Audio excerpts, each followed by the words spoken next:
Hey everyone, my name's Bryce and I make films. Today what I'm going to talk about are the 11 things that you guys might have missed in the second season of Stranger Things. By the way, there will be spoilers ahead for all of Stranger Things 2 in this video, so with that said, here we go. Number 11, Nancy and Steve's Halloween costumes. In episode 2, Nancy and Steve are dressed as Rebecca de Mornay and Tom Cruise from Risky Business, which is in direct reference to a conversation the two of them had together in season 1, where Steve suggests that they go see a movie, saying All the Right Moves is still playing. He mentions that Carol thinks he looks a lot like the lover boy from Risky Business, and it was kind of a cool little detail that Steve doesn't really mention Tom Cruise's name because Cruise's popularity was just starting at the time. Either way, it looked like Carol was right about the two looking a lot like one another. Number 10, how Hopper found 11. When Elle was in full survival mode, she encounters a hunter in the woods and people are assuming she killed this hunter, which is a pretty logical assumption when he was knocked out by Elle launching a flaming log at his face, but the hunter most likely lived and notified the police saying that there was a homeless girl in the woods, describing her look and explaining the encounter to the police. Hopper must have jumped on this case the second he realized it was her, so since Hopper found out where Elle was from the report, it would explain why he knew to put the food and Eggo waffles in the box in the middle of the woods for Elle. Number 9, Dustin and another D&D reference. At one point in the series, Dustin was referred to as a bard when playing Dungeons and Dragons. In the lore of D&D, bards can communicate with animals and even charm them, which makes sense that Dustin would have an animal companion and eventually end up saving his party by charming an animal, in this case a Demogorgon, for them to pass by to safety. Number 8, Eleven learning about her powers. When Cully was teaching Eleven how to increase the power of her telekinesis by using the rage inside of her, Eleven moves a rail car, and this was mirroring a lot from a scene in the Star Wars sequel Empire Strikes Back made in 1980, specifically the scene where Yoda was teaching Luke Skywalker how to lift his X-Wing out of the swamp using the Force, Cully being Yoda, Eleven being Luke, and the rail car being the X-Wing. This episode was a literal representation of Eleven's Dagobah. She also has visions of her friends and family being in danger, the same way that Luke saw Han Solo and Princess Leia in trouble. Both Luke and Elle make the choice to end their training early and go back and save the ones they love. Number 7,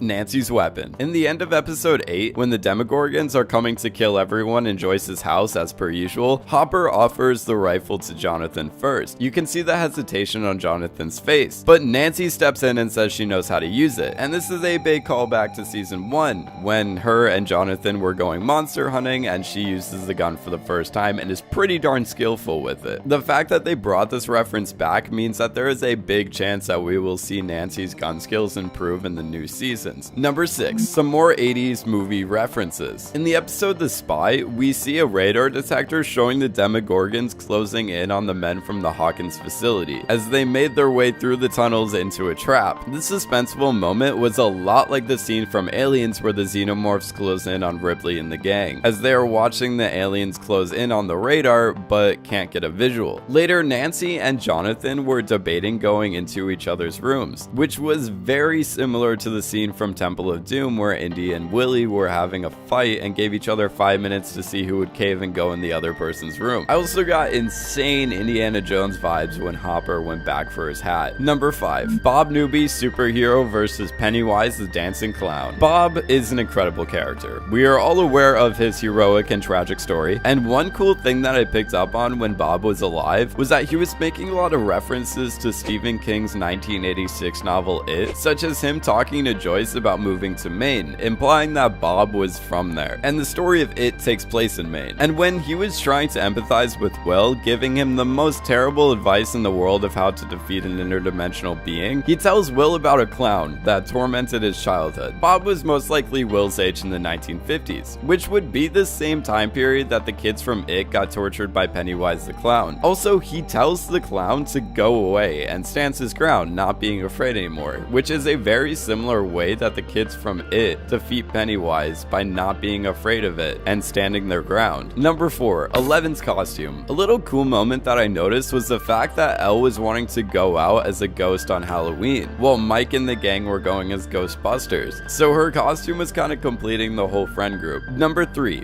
the numbers. When Elle was going to venture out to Chicago to see her sister Collie, originally named 8, she she goes on a bus numbered 422, and when you add 4, 2, and 2, it equals 8. I'm not crazy because they also do this again when Mike and 11 finally get back together. 11 says she knew Mike has been trying to contact her for 353 days, and when you add 3 plus 5 plus 3, it equals 11. You know, like the character. Number 2, Back to the Future. When Bob Newbie Superhero, by the way, great character, was filming Joyce with his new video camera, she was wondering why he is filming her, and he tells her that she has to get used to it, because it's the future. And at first I thought it was supplying some dark humor on how everyone in their future and our present day feels the need to start filming every living gosh darn thing to the point where but I was wrong. He says it's the future and Joyce says the future can wait, with a lot of emphasis on the future, hinting at Back to the Future because Bob is using the same JVC camera as the character Marty was using in the 1985 film Back to the Future. Number 1, the blue hair tie. Probably one of the saddest things I've noticed was the fact that 11 is wearing a blue hair tie around her wrist when she meets up with Mike at the school dance. This is the same blue hair tie that Hopper's daughter was wearing in a flashback from season 1. And during his daughter's death, Hopper can be seen wearing the same blue hairband around his wrist. So the blue hair tie that Elle was wearing around her wrist is Hopper's daughter's. And I really like this subtle detail that signifies the growth of their father-daughter relationship. It's insanely beautiful but incredibly sad. So that was my top 11 things that you guys might have missed in the new season of Stranger Things. If you guys like this video and you want to see more Stranger Things videos just like this one, go hit subscribe to support this channel, and thank you guys so much for watching, and I will see you guys in my next Stranger Things video.